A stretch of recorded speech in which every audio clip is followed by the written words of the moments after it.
Hello! Welcome to our Magical Journal. And this week we had a wonderful time. We're actually over at my mom's house, and so that's why you see the background is a little different. So the quote this week is Love is putting someone else's needs before yours. And that's from what? Frozen. And what did they do during Frozen that quote was needed to say? What happened in Frozen with the sisters? They were apart. And Elsa didn't want Anna. And then figured out after Anna was sick that she needed her, didn't she? And what did she do? She put herself before. She put Anna's needs before hers, right? To save her life. Frida Kahlo, Kahlo, and I actually read this book. It was very interesting. I didn't read all like cover to cover, but I did look at certain parts. And what I find fascinating about it is that there was photographs, because I like studying people in history where photography was around, so that I could, kind of see through pictures what was going on in their lives and stuff. And plus, she painted a lot of her paintings, recorded her life. So here we go. So Frida Kahlo was born July 6, 1907. She survived polio, the disease polio, as a child, and she was determined to not let anything get in her way. Her leg never recovered from polio, but she played soccer, swimming, and other sports as a child, which typically wasn't done by girls.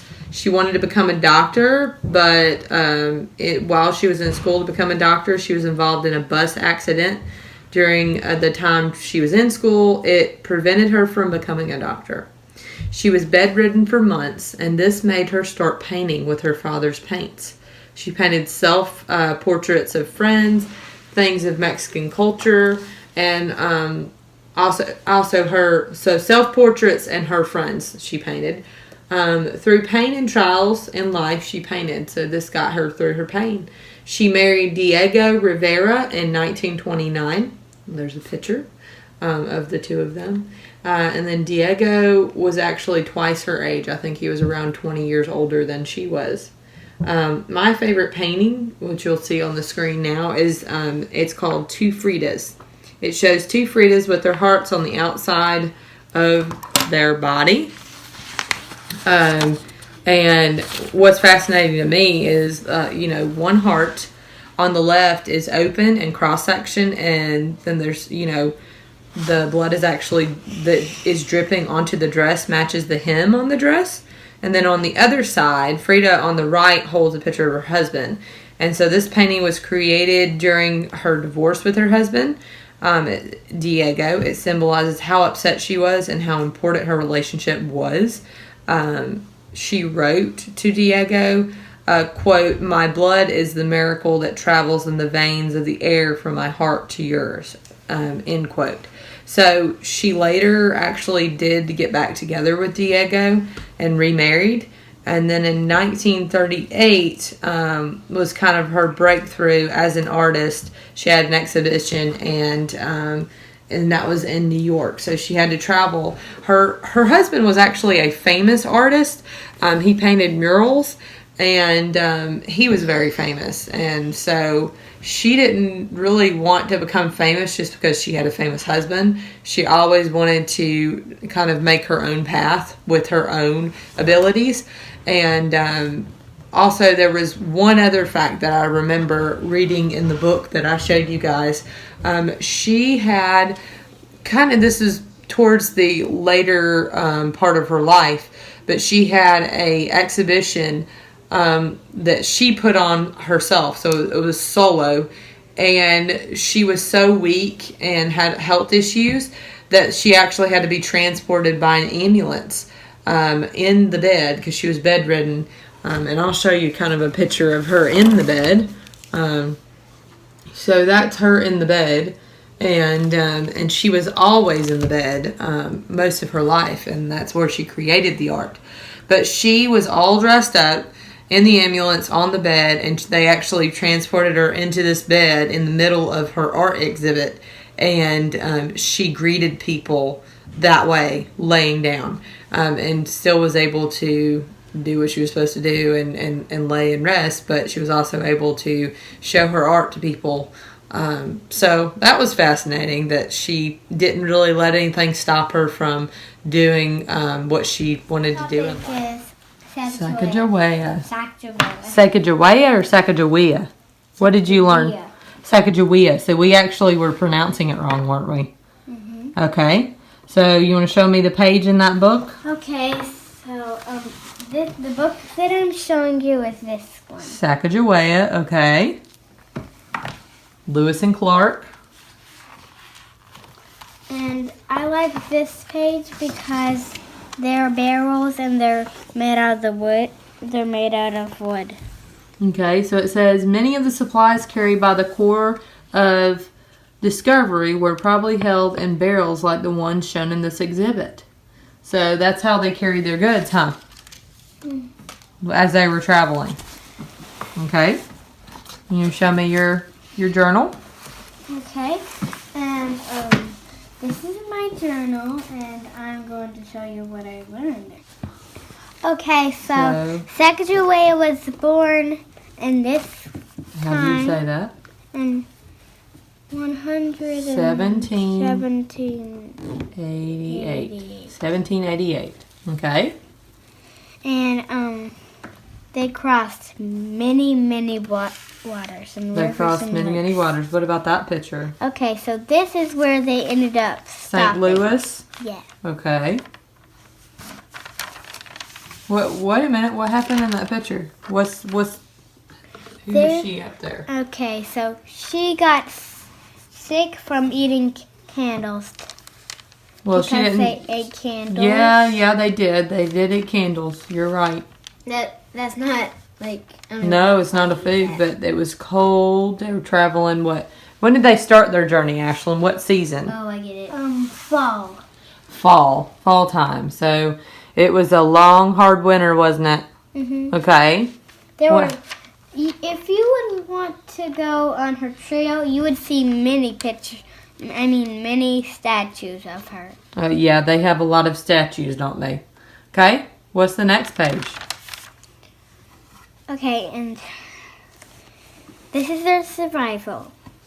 Okay, so their tools and stuff. Yes. Okay, so they used boats. Mhm. I think they had this on the end so they can get fish to eat. Okay. And this is what they ate.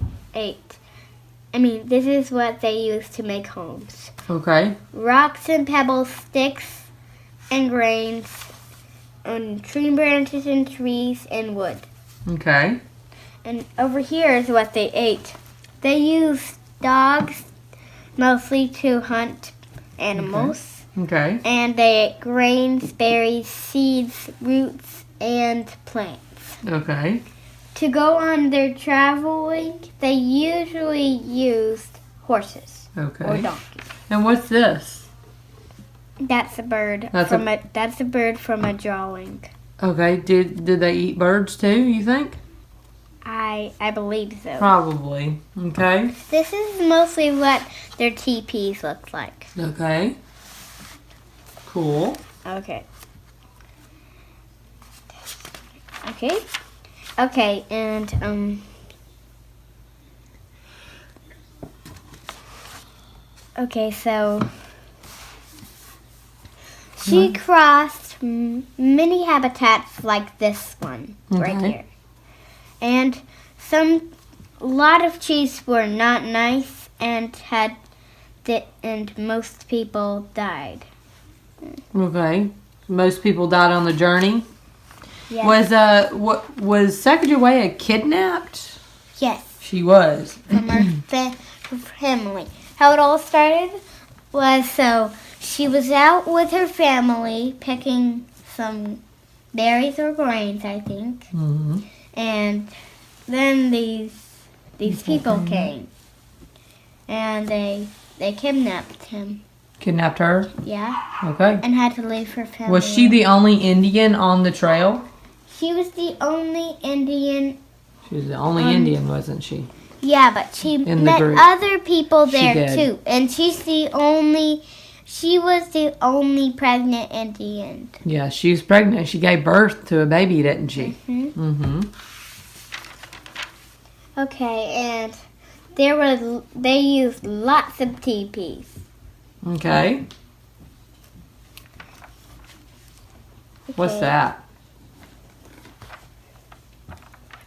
Okay, so she crossed and went over many mountains. She crossed and went over many mountains. Mm-hmm. Was she their guide in how to get to places? Yeah, Yeah. the guide. And she spoke many languages. She spoke many languages. Okay. Did Indians speak. Okay. And some of both they had to give away to make some fire. Oh. So they had to make fire out of the boats. Mm-hmm. Okay. What's the next page?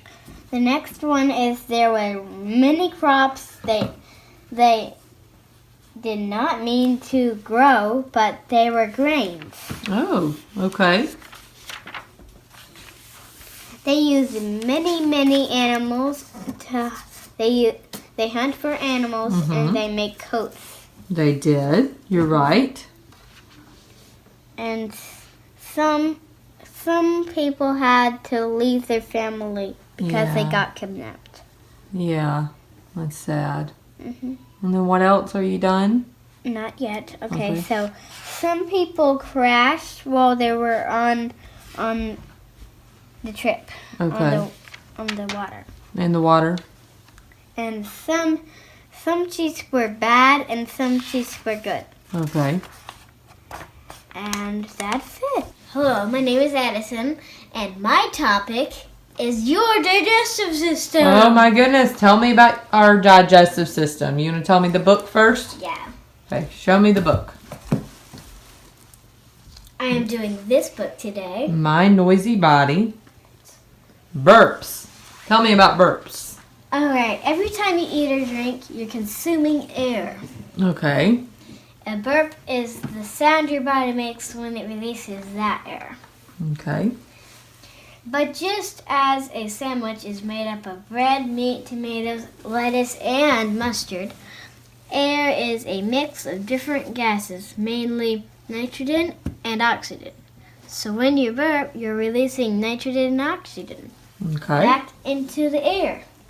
Bubbly drinks contain mainly carbon dioxide gas. So when you drink them, your burp has carbon dioxide in it. Okay. And we also, what do we also do with carbon dioxide? We breathe. breathe it out, don't we? Yep. It's a waste product. And this is a fun fact. Okay. Everyone burps to relieve pressure in their stomach. If you didn't burp, you'd probably look like you swallowed a beach ball and get a tummy ache. Yeah. Bitch. Alright, everyone thinks that when your stomach makes rumbling noises, it means that you are hungry. But it can rumble just as much when you are full. When you eat, the food goes from your mouth to your stomach, where it mixes with your digestive juices.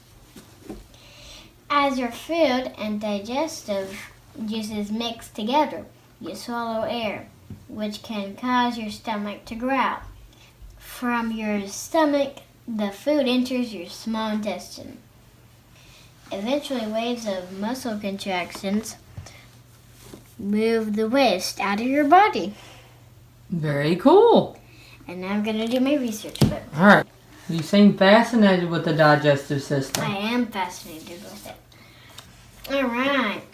So this is my first fact that I did on Monday. There's a cell that protects your other cells from being digested by your own digestive system. Wow. God made us really well, didn't he? Mm-hmm. Thank goodness it's we like don't digest ourselves, huh? Mm-hmm. It's like a little finger, look like it's pushing things. Mm-hmm.